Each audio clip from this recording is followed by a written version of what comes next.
dan minuman yang berguna untuk kesehatan dan pembangunan sel tubuh. Nutrisi terbagi menjadi beberapa jenis dengan fungsi yang berbeda bagi tubuh. Secara garis besar, jenis nutrisi terbagi atas dua kategori, yaitu makronutrien dan mikronutrien. Makronutrien.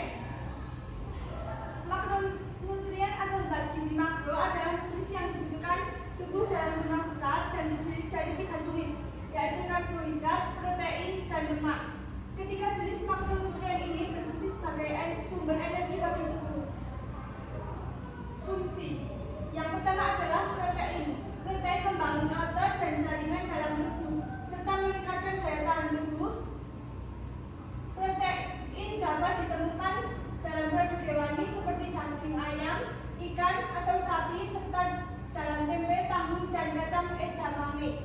Yang kedua, kalsium, membantu membentuk dan menjaga kekuatan tulang dan gigi. Yang ketiga, kalium, menjaga fungsi normal otot dan sistem saraf. Yang keempat, natrium, menjaga keseimbangan cairan dan fungsi syaraf. Yang kelima, zat besi, membantu membentuk hemoglobin. Protein membawa oksigen pada sel darah merah.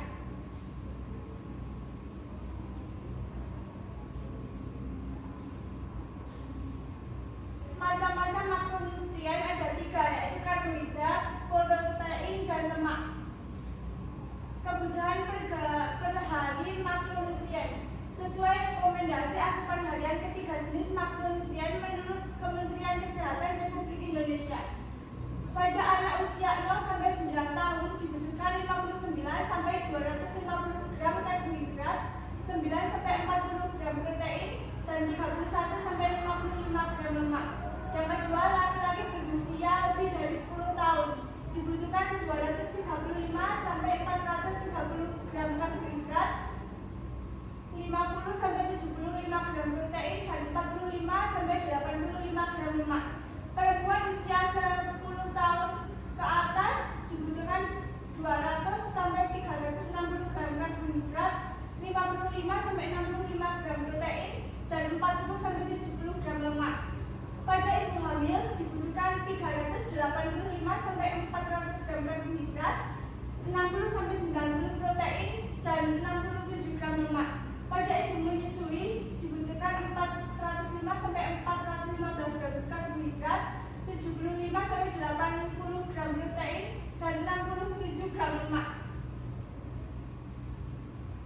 Dampak kekurangan makronutrien yaitu kekurangan makronutrien dalam jangka waktu panjang bisa menyebabkan gangguan kesehatan berikut. Yang pertama, rambut kering dan mudah rontok, kulit kering dan terkelupas, berat badan mudah naik turun, anemia, edema, malnutrisi, stunting, kekebalan tubuh menurun, proses penyembuhan luka lebih lambat. Yang kedua, kelebihan.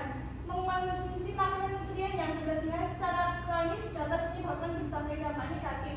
Yang pertama seperti berat badan bertambah atau obesitas, yang kedua diabetes, ketiga hipertensi, keempat komplikasi metabolisme, yang kelima yaitu tulang keropos.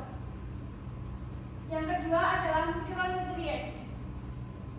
Mikronutrien adalah zat gizi yang terdiri dari mineral dan vitamin yang dibutuhkan tubuh dalam jumlah kecil. Zat gizi mikro esensial tidak dapat diproduksi oleh tubuh, sehingga harus didapatkan dari makanan atau suplemen. Beberapa fungsi dari mikronutrien yaitu yang pertama adalah vitamin A, berperan penting dalam penglihatan, kekebalan tubuh, reproduksi, dan pertumbuhan sel.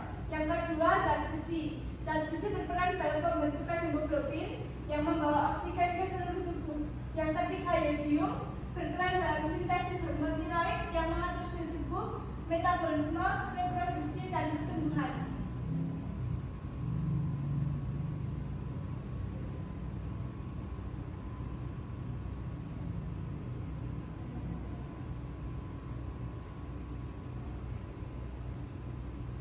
Macam-macam mikronutrien ada dua, yaitu mineral dan vitamin. Kebutuhan per hari. Kebutuhan mikronutrien per hari untuk beberapa mineral adalah tembaga 900 sampai 1000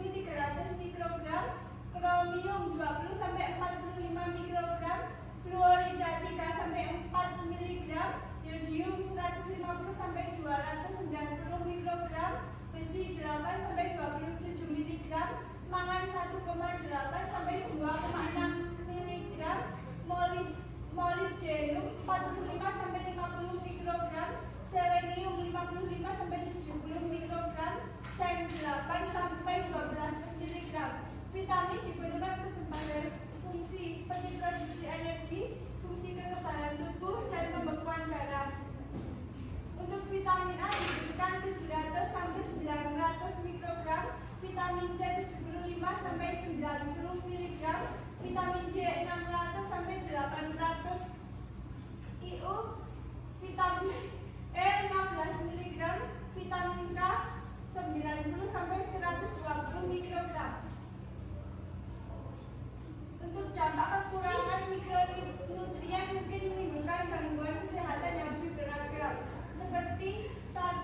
Masalah penglihatan akibat kekurangan vitamin A, anemia akibat kekurangan zat besi, penyakit gondok akibat kekurangan yodium, penyakit beri-beri akibat kekurangan vitamin B1.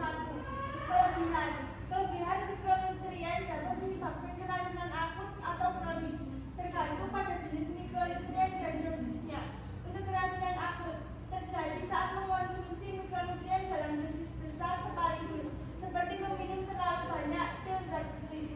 Yang kedua, keracunan kronis terjadi saat mengonsumsi vitamin tertentu dalam dosis besar selama beberapa minggu atau bulan, seperti vitamin B6. Keracunan zat gizi mikro yang larut dalam lemak.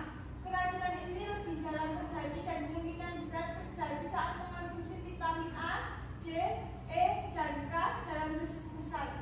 Hal ini karena nutrisi ini dapat disimpan di hati dan jaringan lemak, sehingga tidak dapat dikeluarkan dari tubuh seperti vitamin yang larut dalam air. Untuk kesimpulannya, zat gizi makro dan mikro memiliki peran tersendiri yang sama-sama penting bagi tubuh. Anda dapat mencukupi kebutuhan dengan tepat melalui pedoman gizi seimbang. Terapkan pola makan yang sehat dan lakukan secara konsisten agar tubuh senantiasa sehat. Terima kasih.